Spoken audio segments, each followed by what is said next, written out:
샬롬, 이동춘 목사입니다. 오늘도 여러분의 삶이 주님의 평안으로 가득하시길 기원하며 하나님의 말씀을 나누겠습니다. 오늘 주시는 말씀은 요한복음 16장 16절에서부터 24절의 말씀입니다. 이 말씀 중에 22절에서 24절을 읽겠습니다.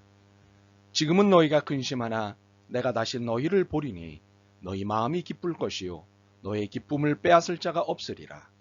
그날에는 너희가 아무것도 내게 묻지 아니하리라. 내가 진실로 진실로 너희에게 이르노니 너희가 무엇이든지 아버지께 구하는 것을 내 이름으로 주시리라.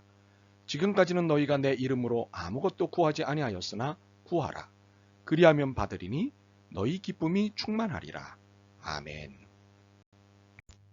요한복음 16장 16절에서부터 24절 말씀을 본문으로 오늘과 내일에 대한 신앙적 이해라는 제목으로 요한복음 58번째 시간의 말씀을 나누도록 하겠습니다. 당장도 중요하지만 내일도 있기에 오늘과 내일은 동시에 관심을 가질 수밖에 없지요. 그런데 이에 대한 관심은 고민과 기대, 걱정과 희망을 동시에 갖고 있습니다. 잘 살고 싶기 때문이고 행복하게 살고 싶기 때문입니다. 이러한 태도에는 우리 믿음의 사람들도 예외가 아닙니다. 그렇지만 이러한 고민과 기대는 이유와 내용에 있어 달라야 합니다. 무엇일까요? 본문의 16절은 앞에 14장에서 이미 여러 차례 말씀하신 내용입니다. 조금 있으면 너희가 나를 보지 못하겠고 또 조금 있으면 나를 보리라 하시니 이 16절은 14장의 화두인 2절과 3절의 반복 재확인입니다. 내 아버지 집에 거할 곳이 많도다. 그렇지 않으면 너희에게 일렀으리라. 내가 너희를 위하여 거처를 예비하러 가노니 가서 너희를 위하여 거처를 예비하면 내가 다시 와서 너희를 내게로 영접하여 나 있는 곳에 너희도 있게 하리라. 이 말씀에는 십자가 부활 이후 승천하심과 이후 재림하심의 예정이 담겨 있습니다. 그런데 이 모든 일들은 하나님의 자녀인 우리들을 위한 행동이라고 하십니다. 우리의 거처를 마련하시기 위해 승천하시는 것이고 거처를 다 마련하신 다음 우리를 데리러 오시는 것이기 때문입니다. 참으로 놀라운 은혜의 선물입니다. 그런데 승천하심은 당시 제자들에게는 곧 일어날 일이었고 지금의 우리에게는 이미 일어난 일입니다. 물론 재림하심은 제자들이나 우리나 같이 기다리고 있는 일이지요. 이렇게 시차가 있으니 복음서에서의 예수님의 말씀을 현재 우리에게 적용할 때는 시차를 고려해야 합니다. 여하튼 이렇게 은혜의 선물인 하나님 나라의 우리 거처는 지금을 사는 우리에게 소망입니다. 하나님 나라에서 살게 될 날을 고대하며 오늘과 여기를 사는 것이기 때문입니다. 그런데 그날이 우리에게 소망이 되는 이유는 단지 그곳에서 살게 된다는 이유 때문만은 아닙니다. 현재와 현실 때문입니다. 그렇다면 지금 여기가 어떻다는 것입니까? 20절과 21절입니다. 내가 진실로 진실로 너희에게 이르노니 너희는 곡하고 애통하겠으나 세상은 기뻐하리라. 너희는 근심하겠으나 너희 근심이 도리어 기쁨이 되리라. 여자가 해산하게 되면 그때가 이르렀으므로 근심하나 아기를 낳으면 세상에 사람 난 기쁨으로 말미암아 그 고통을 다시 기억하지 아니하느니라. 이 말씀에는 예수님을 믿는 사람들에게 곡하고 애통하고 근심하고 고통받는 일이 예언되어 있습니다. 당시 예수님의 제자들을 포함하여 지금의 제자들 그리고 앞으로의 제자들에 이르기까지 모든 믿음의 사람들은 곡하고 애통하고 근심하고 고통받는 일이 예정되어 있습니다. 이 일은 예수님의 승천하심 이후 줄곧 이어지는 미움이고 박해입니다. 이유가 무엇일까요? 세상이 예수님을 물리쳤다고 이겼다고 오판했기 때문입니다. 이 내용은 앞에 15장 18절에서부터 25절을 통해 잘 알 수 있습니다. 예수님을 미워하기 때문에 예수님께 속한 우리도 미워하고 예수님을 박해했기 때문에 우리도 박해합니다. 이로 인해 우리는 곡하고 애통하고 근심하고 고통받습니다. 바로 이것을 지금 여기에 사는 동안에는 감당해야 합니다.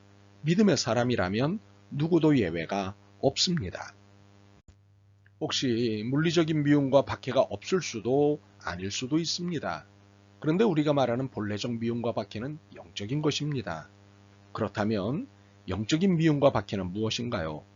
예수님이 말씀하신 것을 토대로 한 가치관, 인생관, 세계관을 살아내면 불가피하게 당하는 미움과 박해입니다.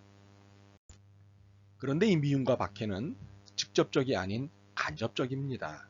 그것은 불편함과 불리함입니다. 그것은 우리가 예수님의 가치관으로 살려면 손해를 보게 되고 억울한 일도 감당해야 합니다. 오른뺨을 때리면 왼뺨도 내주어야 하고, 겉옷을 달라고 하면 속옷을 내주겠다고 하고, 오리를 가자고 하면 심리도 가주겠다고 해야 하니 손해이고 불리입니다.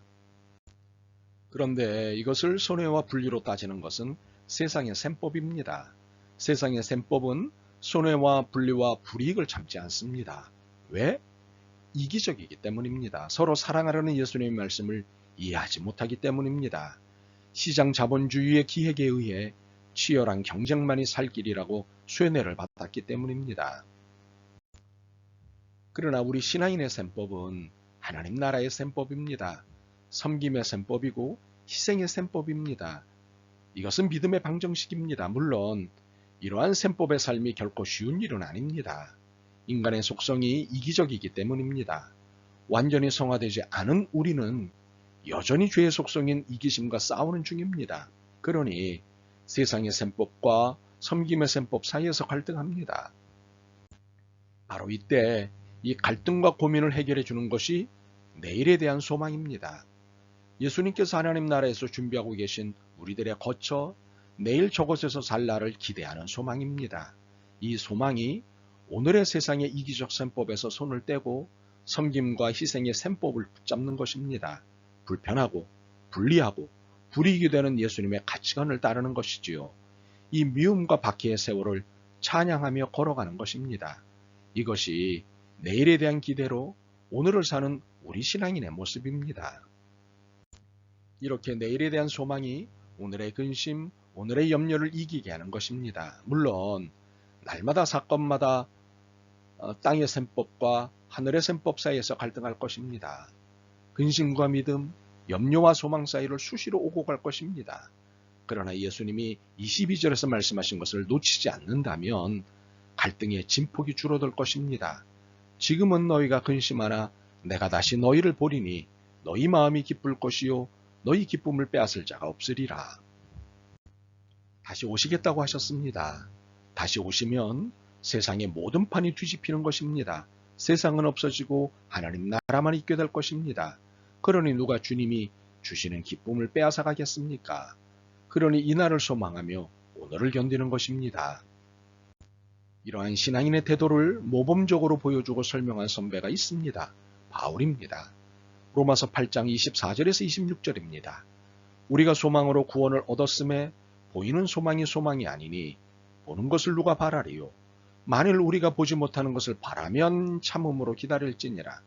이와 같이 성령도 우리의 연약함을 도우시나니 우리는 마땅히 기도할 바를 알지 못하나 오직 성령이 말할 수 없는 탄식으로 우리를 위하여 친히 간구하시느니라. 바울은 소망은 참고 기다리는 것이라며 우리를 격려합니다. 그리고 이 격려에 성령님을 소개합니다. 내일의 구원을 소망하며 참고 기다리는 중에 겪는 수없는 고난, 그로 인한 수많은 갈등과 고뇌는 분명 우리의 연약함입니다. 바로 이 연약함을 성령님이 도와주신다는 것입니다. 그리고 우리를 위해 중보하신다는 것이지요. 바울의 이 친절한 격려는 예수님께서 14장에서 하신 말씀을 설명한 것입니다. 우리의 거처를 예비하러 가신 동안 우리를 고아처럼 버려두시지 않겠다는 약속으로 다른 보혜사, 즉 성령님을 보내주시겠다고 하셨습니다. 그러므로 바울의 설명은 이 약속을 지키신 것의 확증입니다. 그리고 내 이름으로 구하면 다 얻을 것이다는 메시지를 14장 13절, 15장 7절, 15장 16절 그리고 오늘의 본문인 16장 23절에서 주셨습니다. 이것은 놀라운 약속으로 우리의 현재의 고난에 대한 현실적 갈등을 이기게 하시는 힘입니다. 기도할 때 문제가 해결되도록 해주시겠다는 약속이기 때문입니다. 그런데 이 약속을 받았음에도 불구하고 여전히 고민하고 갈등하는 우리입니다. 이렇게 연약한 우리를 위해 보혜사 성령님이 중보로 도와주신다는 것입니다. 하나님께 기도할 수 있도록, 그래서 예수님의 이름으로 기쁨 충만해질 수 있도록 도와주신다는 것입니다. 24절입니다. 지금까지는 너희가 내 이름으로 아무것도 구하지 아니하였으나 구하라. 그리하면 받으리니 너희 기쁨이 충만하리라. 자, 우리는 이 말씀에서 위로와 격려를 받고 용기와 힘을 얻어야 합니다. 믿음의 소망 가운데 있지만 인간의 연약함을 온전히 벗어날 수 없는 우리로서는 이 말씀을 꽉 붙잡는 것이 상책입니다. 내 이름으로 구하라. 그리하면 받으리니 너희 기쁨이 충만하리라. 사실 믿음을 갖고 소망 가운데 내일을 기다리는 우리들이지만 삶에 대해 궁금한 것이 많습니다. 왜 그러셨나요? 왜 이러십니까? 꼭 이렇게 하셔야 하나요? 등과 같은 비통한 질문들이 많습니다. 하지만 이제는 비통한 질문을 하는 대신 기도하며 참고 기다리면 어떨까요? 기도하면 주시겠다고 약속하셨고 약속하신 대로 보혜사 성령님도 오셔서 우리의 연약함을 돕고 계시지 않습니까? 바라기는 오늘의 염려가 내일의 소망으로 삼켜졌으면 좋겠습니다. 그리고 땅의 셈법이 아닌 하늘의 셈법이 내일의 소망을 가진 우리의 삶을 지배했으면 좋겠습니다. 아멘. 주님, 하나님 나라의 가치와 의미 그리고 셈법에 익숙해지게 하옵소서. 이로써 하나님 백성다움을 자부하게 하옵소서. 오늘과 내일을 기대와 믿음 가운데 살게 도와주옵소서. 예수 그리스도의 이름으로 기도드립니다. 아멘. 오늘도 여러분의 믿음과 삶을 응원합니다. 사랑합니다.